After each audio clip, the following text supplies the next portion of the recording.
ভাগো।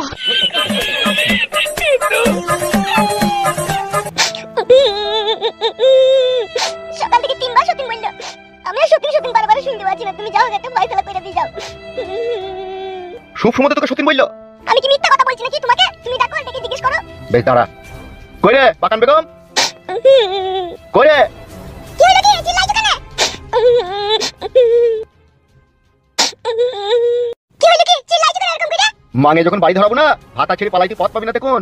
তুই কি মানে ছোড়া ভাতা রে? তোর তো জলি পাগলা কেন? কি রে মারবো ঢেমুনকে কোনি আবার? ও গাদা কুকুর বেটা, তুই যে ছুরিকে নিয়ে আইছিস, ও খাবে আর খাটের উপরে ডলার বিবির মতো শুবে নাকি? আর আমি ছুরি কাজ করি করি মরবো নাকি? ভারী সুখে আমাদের আড্ডাখানা পেয়েছে নাকি ও? রূপা তুমি কাজ করোনি? না করিনি, সবই করেছি। সকাল থেকে বাড়ি যাইছিলাম, ভাত রান্না করলাম, সবই তো করলাম। আমি কি করিনি? আমি নান করিনি, মাগি হইলি যা হয়। কি রে? কি রে মারাইছো? আমি সব সময় গাল দিছি নাকি? হ্যাঁ, কেলাম মারাইছো তুমি আবার? তুই তাহলে আমার এই বউকে কি বাড়িতে ঝগড়া করার লাগি আশ্রয় দিলি নাকি? তুই যদি ঝগড়াই করতাম, তোর বিবি এতক্ষণ বাইরে থাকতে পারতো, কখনো চুলের মুঠি ধরে বাইরে খেয়ে দিতাম আমি। পারবি? তুই যে পাকা চ্যানেল আসানি, তুই পারবি না তা কে পারবে? ফিদা কুকুর বিট্টা আমার রে। কি রে? আর বারে বারে শুধু এতক্ষণ গাল দিছে আর বলছে তুই ডুয়েল ভাতারি, তাই বলছে। কি রে কথা শিখছিস নাকি? ডুয়েল ভাতারি কি কথা? তো ঠিকই তো বলেছি, দুবার বিয়ে করেছি আর দুটো ভাত, তার ডুয়েল ভাতারি বলেছি। তা কি হয়েছে কি? ও নাইলে ডুয়েল ভাতারি আর তুই ক ভাতারি? তুই চ্যানেল আসানি মাগির আই বড়কার নাঙ্গনাকে যদি তোর হিসাব করা হয় তাহলে তুই 25 ভাতারি হয়ে যাবি। তোলো ও যদি ডুয়েল ভাতারি হয়। আহা ভাতা রে, কি মানে রসি তোকে খাইলো গাদা কুকুর বেটা। কি রে? ও গাদা কুকুর বেটা, ও গাদা কুকুর বেটা, সব সময় কি ওই ছুরি সাপোর্ট করতে হবে তোকে? আমি যে তোর বউ, সেটা কি তুই চোখে কখনো ঠেকে না? হ্যাঁ গাদা কুকুর বেটা, সব সময় কি তোর পাকান ফুলা মাগিটার দিকেই তো নজর থাকে? এ মাগি মার খাবে দেখাই কি আমার হাতে? ও তোর মারবি রে গাদা কুকুর বেটা, তুই তোর মার খেয়ে খেয়ে আমার পাকানে চুল শুধু পালি গেল রে। আর এই চ্যানেল আসানি মাগি ভাইয়ের বড়ালি উনি, ও তোকে লাগাইলো তো শুনি নিলি? মানা করো, দেখো জাদা বলি গাল দিচ্ছে। পাকান বেগম মুখ সামলে কথা বলবি। আমি যদি ভাইয়ের বড়ালি, তুই তো আমার ভাতারের বড়ালি ছিল, আমার ভাতাকে তো পালি গেছিল। তুই তাইলি কবা তারি বল? চুপ করো আমি বলছি তো কথা। এমনি যা বললি বললি, ভাইয়ের কথা কেন তুইলি? ও সতীন, ও মুচির বউ, ডুমডুকুলের বউ, 36 জাতের বউ, ও আমাকে কেন গাল দিবে এরকম করে? এলে আমার ভাতারে রাখনি, মুখ সামলিয়ে কথা বলবি না। কি রে? সত্যি হাই রে ভাতার, তুই আমার তুই তুলনা হয় না রে ভাতার। তুই আমাকে কাটতে গজালে লাগিয়ে দিলি রে। তোর মনে এই ছিল ভাতার? যদি আমি আগে বুঝতে পারতাম তোর মনে এরকম আছে, তোকে ফুল সজ্জা রাতে দুধের সাথে 20 পাইল করে খুঁজে তোকে মেরে দিতাম রে আমি। তোকে এই যৌবনের রস খাওয়াতাম না তাহলে আমি আর। তুই ঢেমুন মাগি ছ্যাবলা চুদি মাগি, তুই নাইলে তুই জয়গুনের 1 গ্লাস রসই আমাকে খইছিস। তার বিনিময়ে যে আমার রসকে মেরি গুড় করে মুড়িতে মাখি চাও মাও করে খেয়েছি, সে হুঁশটি হয় না তোর? হ্যালো এই ছ্যাবলা চুদি মাগি, এখন কি মনে হচ্ছে জানিস? মনে হচ্ছে সায়ার ভিতর দিয়ে তুই ওইখানে আলা খুশখুশি হয়ে দি। আলা খুশখুশি হয়ে দিবি? মানুষ আগা গাদা কুকুর বেটা, মানুষ আগা। এখনো তো দিন বয়স পড়ে আছে, তোর ঘরে শিয়ানো সমত তুমিই আছে। তার বিয়ের ব্যবস্থা করগা, অত মান পাগলা ছুড়া হইস না রে। নাইলে মাঙের ওই আষ্টি গন্ধ একদিন ঘর ছেড়ে পালাইতে পথ পাবি না, তোকে বলে রাখলাম আমি। ফিদা কুকুর বেটা মরগা, গলায় দড়ি দিগা। গুদ কপালে ছুড়া ভাতার। সময় আসুক তারপর তুই কেউ বুঝিয়ে দেবো, দেখবি আমি। ফিদা কুকুর বেটা, কিছু হোক বা না হোক সব আমারই দোষ। মনে হচ্ছে আমি যেন আর চোখের বালি হয়ে গেছি। থাক ঢেমনি কেলি থাক। সামাইলো জিনি লিবা তোরা ঝগড়া শান্তি করিস কেন বলতো? মারার বাল আমার দুধের জলটা আমাকে বিষ খেতে হবে দেখবি ফাটা। খবরদার ঝগড়া শান্তি করি না, ঠিক আছে? আমি পার্টি অফিসে চললাম, কাজে জামাত।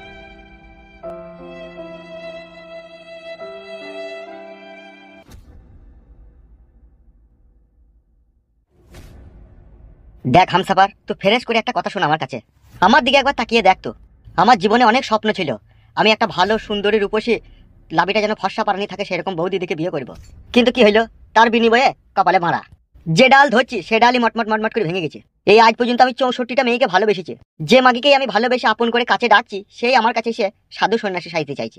কেন ওইরকম হচ্ছে? কেন হচ্ছে? তার কারণ আমি ভালোবাসাটা বেশি করে দিয়ে দিচ্ছি, সবাইকে দিচ্ছি, আর আমার কাছে আসছে আর বলছে আমি ওইসব খারাপ কাজ করি না। তাই নাকি? হ্যাঁ রে মারা, হ্যাঁ।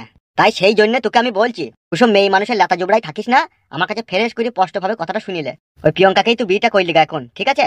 একটা কথা মনে রাখবি, যেই তোকে কষ্ট দিবে সেই তোকে সুখ দিবে, বুঝলি তো? বাপের বাড়া কপালি ছেলে। তুই ব্যাপারটা বুঝতে পারছিস না সাদা কুকুর। প্রিয়ঙ্কা বাড়া মন থেকে আমাকে ঘৃণা করেছে, তাহলে কি করে কি হবে? ওহ, তোকে বাড়া বুঝিয়ে পারলাম না রে আমি।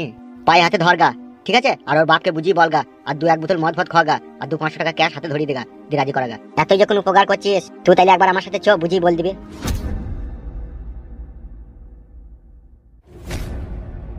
কি ব্যাপার ভাইজান, এত টেনশন লাগছে? আমার মাথাটা নষ্ট হয়ে যাবে দেখবি হামসাফার। কি হয়েছে? কি বড় ভাই বাড়িতে কোনো ঝগড়া অশান্তি হয়েছে নাকি? হ্যাঁ, সে বড় ঢেমনটা ঝগড়া লাগিয়েছিল ছোট ঢেমনটার সাথে। একটা কথা বলবো বড় ভাই। কি বলবি? কথা হচ্ছে বড় ভাই, একটা ফালে যদি কেউ ডবল জমিতে একসাথে চাষ দেওয়ার চেষ্টা করে না, সেখানে তো একটু ঝগড়া অশান্তি হবেই ভাই। জ্ঞান দিচ্ছি নাকি তুই আমাকে? এটা কোনো জ্ঞানের কথা বলিনি বড় ভাই, তোমার সাথে থাকি, তোমার সঙ্গী, সেই জন্য বললাম। আজকে যা বললি দ্বিতীয় দিন যেন এরকম কথা আমি না শুনতে পাই, বুঝলি তো? ঠিক আছে বড় ভাই, আর বলবো না। বোকাচোদা শোন, পৃথিবীতে কোনো পুরুষ মানুষ আছে একটা ইনি আমাকে দেখা দেখে নিয়ে তার হাতে একটা কাশ্মীরের আপেল দেবো, তার কামড় মারতে ইচ্ছা হয় কি না হয় সে তোকে সত্যি কথা বলবে। শুনেন বড় ভাইজান, কামড় মারতে ইচ্ছা হবে, কিন্তু তারপরেও সে বলবে ইচ্ছা হয়নি, বুঝতে পেরেছো তো? বুঝা বুঝা, এনে ডগ কপালিটাকে বুঝা। যে পুরুষ মানুষের মনে নারীর যৌবনের নেশা একবার ধরেছে তা সে কোনোদিনই ছাড়তে পারবে না, বুঝলি তো? কি আর বলবো বড় ভাই, সে উপর দিয়ে থুতু ফেললে নিজের গায়ে পড়বে। আপনি করছেন আবার আপনি বলছেন। তুই গারল পাটা বলে তোকে বুঝিয়ে বলতেছে, তোর গায়ে যদি মানুষের চামড়া থাকতো না তাহলে এরকম কথা আর বলতিন না। তুই তো জানিস ভাই বুকাচুদা আমার একটু মাগির নেশা আছে, তা তোর আবার বলা কি দরকার? আর কপালি চুদা বেশি বুঝে গেছে মনে হচ্ছে। বড় ভাইজান ওর কথা বাদ দেন, ও ছোট ছেলে, ও সব বুঝে না এসব ব্যাপার।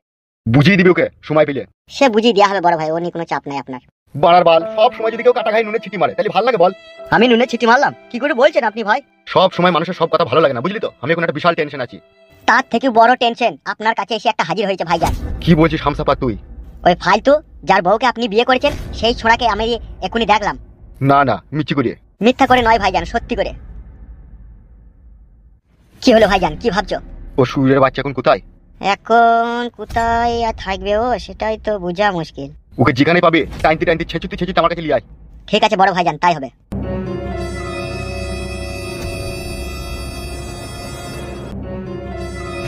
ও সুরের বাচ্চা এখনো গ্রাম থেকে যায়নি, কি করছো গ্রামে?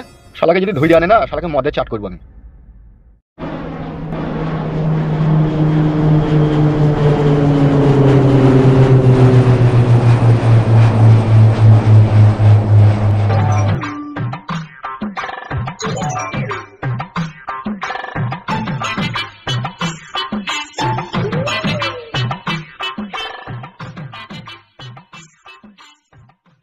কিরে কাল তো তুই রাত 8টায় বাড়ি আসবার কথা ছিল, তা তুই সকালে এলি? সব এই কপালের পাক, বুঝতে পেরেছো বাবা? সে কি রে কপালের পাক মানে কি হয়েছিল? সেই রকম কিছু না বাবা, যে প্লেনটাই করে আমি আসছিলাম তার তেল শেষ হয়ে গিয়েছিল মাঝ রাস্তায়। তার রাতে আর তেল ভরা হয়নি, ভোরের দিকে তেল ভরে আমাকে সকালে নামিয়ে দিল। ও সেই জন্য দেরি হলো। বৈশাখী কোথায় বাবা? তাকে তো দেখতে পাচ্ছি না। কি আর বলবো বাপ তোকে, ছেলে হোস না ওই জন্য সব কথা বলতে পারি না তোকে। কেন বাবা, কিছু হয়েছে? আসলে সত্যি কথাটা কি জানিস তো বাপ, রাগ করিস না জানো কথাটা বললি আবার। না না বাবা, এটা আবার আগের কি আছে তুমি বলো। তোর বইয়ের চাল চলন মতি গতি আমার ভালো লাগে না। Anything wrong? সেই রকমই ভাব। তাই নাকি বাবা? দিনে 2বার পাল্লা যাবে, 3বার 4বার করে ড্রেস পাল্টাবে, তাহলে তুই বল সে বৌমায়ের মতো বাড়িতে থাকবে? সে ওরকম করে কেন? এই যে তুই বিদেশ থেকে বাড়ি এলি, তার তো বাড়িতে থাকার দরকার। তাহলে বাড়ি থেকে হুটহাট করে সে এখানে ওখানে বেরিয়ে যাবে, কাউকে কিচ্ছু বলবে না। আবার আমি কিছু বলতে গেলে আমাকে বলবে বাবা আপনি বকছেন কেন, আপনি নিজের কাজ করেন। তাইলে ওগুলা কি বৌমায়ের পরিচয় বল? এরকম জিও করছে, তুমি আগে বলনি কেন ফোন করে আমাকে? আর বাপ রে বাপ, শোনা আমার কোনো বাপই চাই না তার নিজের ছেলের সংসার ভেঙে দিতে। তাই আমি তোকে এই সমস্ত কথাগুলো বলিনি, ঠিক আছে? এবার তুই বাড়ি এসেছিস, ফলো রাখবি, দেখবি, তারপরে তুই নিজেই বিচার করবি। ঠিক আছে বাবা, এরকম যদিও করে থাকে তাহলে তো আমি দুই ধারের এক ধার করেই ছাড়বো। এখন মাথা গরম করিস না, আগে দেখ বুঝ শুন তারপরে যা ভালো বুঝবি করবি, বুঝলি তো? এখন তুই ঘরে যা, একটু বিশ্রাম কর যা।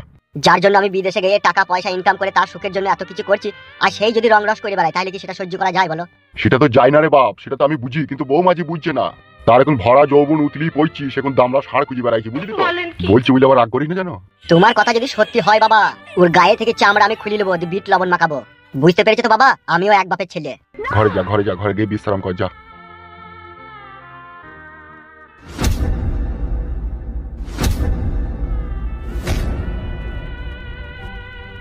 কথাটা আমার ছেলেকে বলাটা ভুল হলো না তো আবার? কি করবো আমি, যেটা সত্যি সেটা তো বলতেই হবে। না বললে তো দিনের দিন সাহস পেয়ে যাবে, ওর তো হিম্মত বাড়তেই থাকবে, ও তো আরো নোংরা কাজের সাথে জড়িত হবে।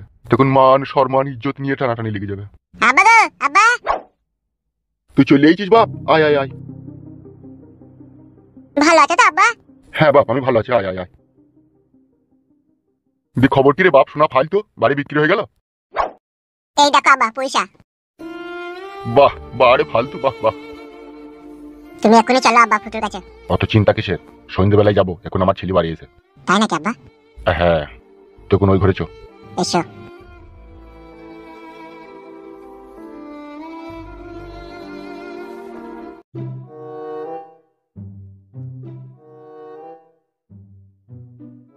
বলো আব্বা কি বলবে? চৌকির উপরে বস বলছি। বলো আব্বা। বাড়িটা ক টাকায় বিক্রি করলি? 1,40,000 টাকা আব্বা। কেন এত কম টাকা কেন? দিচ্ছে না, বাড়িতে সেই জঙ্গল হয়ে গেছে বলে টাকা কম দিল। ও আব্বা গো তুমি কি কিছু চিন্তা ভাবনা করছো নাকি? না না, কি আর চিন্তা ভাবনা করবো, ছেলেটা এখনই বাড়ি এলেও তা বৌমা বাড়িতে নাই। ও বাজার মাজার করতে গেছে, এখনই চলে আসবে। না রে, ও বাজার যাবার নাম করে বিশাল কিছু করে, সে আমার কাছে সব খবর এসে। আব্বা গো তাহলে এটা কি করবো বলো? তুই কি বলছিস, টাকাটা দিয়ে আসবি বলছিস নাকি? হ্যাঁ তো সেই জন্যই তো বাড়ি বাজলাম, ফটাস করে বাড়ি বাজলাম, ফটাস করে আবার কাজে লাগিয়ে দেবো। তাহলে চো টাকাটা ফুটুকে দিয়ে আসি আর মেয়েটাকে বলে আসি, চো। চলো আব্বা। ঠিক আছে চো।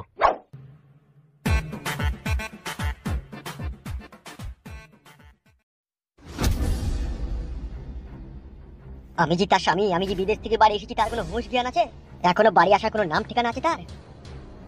বাবা তাহলে কথাটা মিথ্যে বলেনি, নিশ্চয়ই কার সাথে কোনো সম্পর্ক রেখেছো। আমি যে বাড়ি আসবো সে তো ভালোভাবেই জানে, কিন্তু আমার বউ এখন কোথা, ভাবতে হবে, নাইলে হবে না। যেখানেই ও থাকুক, আজ বাড়ি এলে একটা ফয়সালা করবোই আমি। ঘরে ভাতারকে রেখে দিয়ে ও কার সাথে কি করে সেটাই ওকে জিজ্ঞেস করবো। আমি অনেকক্ষণ বাড়ি থেকে এসেছি, বাড়ি যেতে হবে আমাকে। সব সময় লাউড়া বাড়ি বাড়ি করো কেন? হ্যাঁ, আমি কি তোমাকে ভালোবাসি না নাকি? আমি তো তোমাকে মনে প্রাণে ভালোবাসি, তা আবার বাড়ির লিগে তো চিন্তা করো কেন তুমি? বুঝো না কেন তুমি? আজকে আমার স্বামীর বাড়ি আসার কথা আছে। তোমার স্বামীর প্রতি যখন তোমার এতই দরদ, এতই ভালোবাসা, তখন আমাকে কে ভালোবাসতে বলেছিল তোমাকে? কি আর করবো বলো, সবই ভাগ্যের দোষ। কি করবো বলো, স্বামী তো 12 মাসই বিদেশেই থাকে, আর আমি একা মেয়ে মানুষ হয়ে খাটের উপরে একা একা শুয়ে কাত করে সকাল হয়ে যেত।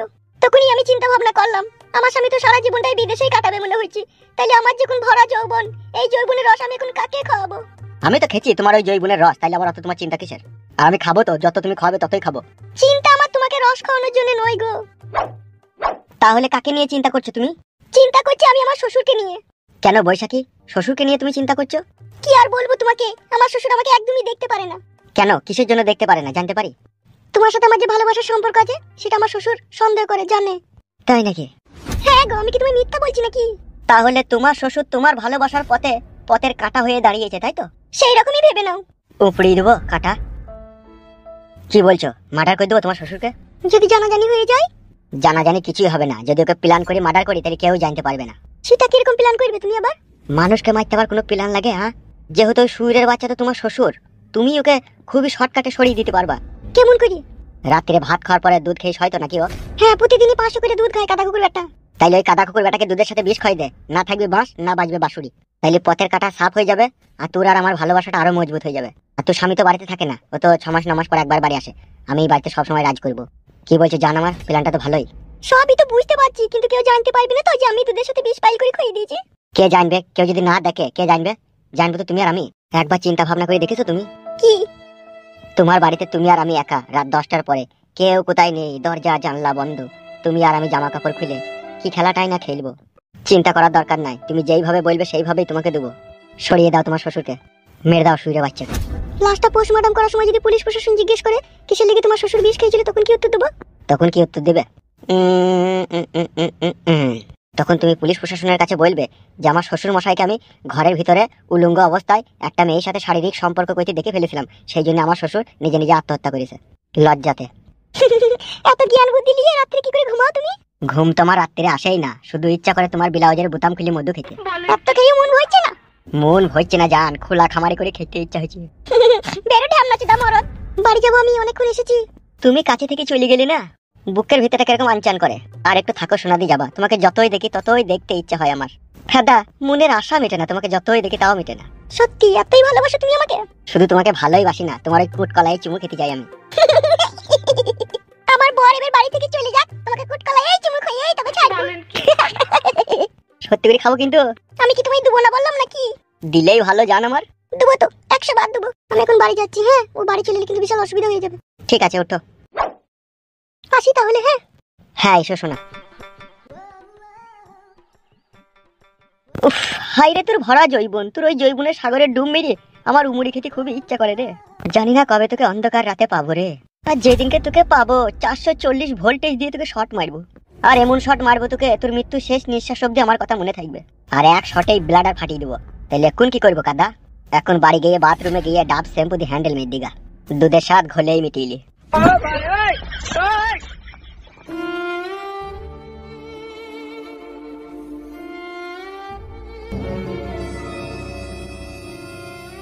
কি গো, তুমি কখন এলে? তুমি কোথায় গিয়েছিলে এতক্ষণ? আর বলো না, আমার বান্ধবীটার এই 2 দিন থেকে শরীর খারাপ, তাই তাকে দেখতে গিয়েছিলাম। আমি হয়তো ভেবেছি তুমি বৈকালের দিকে আসবে, আমি ভাবতেই পারিনি তুমি সকালে বাড়ি চলে আসবে। মিথ্যা কথা বলছো নাকি তুমি? মিথ্যা কথা? তোমাকে কিসের জন্য গো? তুমি আমার স্বামী, তোমাকে কেন মিথ্যা কথা বলবো আমি? এখন বুঝতে পারছি বাবা ঠিকই বলেছিল, মেয়েরা গিরগিটির মতো রং পাল্টায়। এখন তার প্রমাণ পেয়ে গেলাম। কি আজে বাজে উল্টো পাল্টা কথা বলছো গো তুমি? চলো ঘরে চলো। এই ঘর এখন আমার কাছে আর ঘর নাই, এই ঘর এখন আমার কাছে জাহান্নাম হয়ে গেছে। কেন, কিসের জন্য তুমি এরকম কথা বলছো? বুঝো না কিসের জন্য বলছি? কি বুঝবো? কিছুই তো বুঝতে পারছি না। তুমি তো কখনো কোনো সময়তেই বাড়িতে থাকো না, বাড়ি থেকে বেরিয়ে গিয়ে তুমি কি করো? কে এসব আজে বাজে কথা বললো তোমাকে? কে বলেছে সেটাও জানো না? না, জানি না, বলো। কি হলো, চুপ থেকে গেলে যে? বলো কে বলেছে এসব কথা? কেন, তোমার শ্বশুর মানে আমার বাবা বলেছে। ও তাই নাকি? এতক্ষণে বুঝতে পারছি ও আমার উপরে প্রতিশোধ নিতে চাইছে। কিসের প্রতিশোধ নিতে চাইছে বাবা তোমার উপরে? আজকে তোমার মা মারা গিয়েছে 14 বছর, তুমি তো বিদেশে পড়ে থাকো আর আমি একা একা ঘরে শুয়ে থাকি। তোমার আব্বা কত বড় চরিত্রহীন, তুমি শুনলে তোমার শরীরের রুয়া শুধু কেঁপে উঠবে। বৈশাখী কি বলছো তুমি এসব? যা বলছি ঠিকই বলছি, তোমার বাবা একটা লম্পট, একটা চরিত্রহীন। আমি একা যখন ঘরে শুয়ে থাকি জানলা দিয়ে উকি মেরে দেখে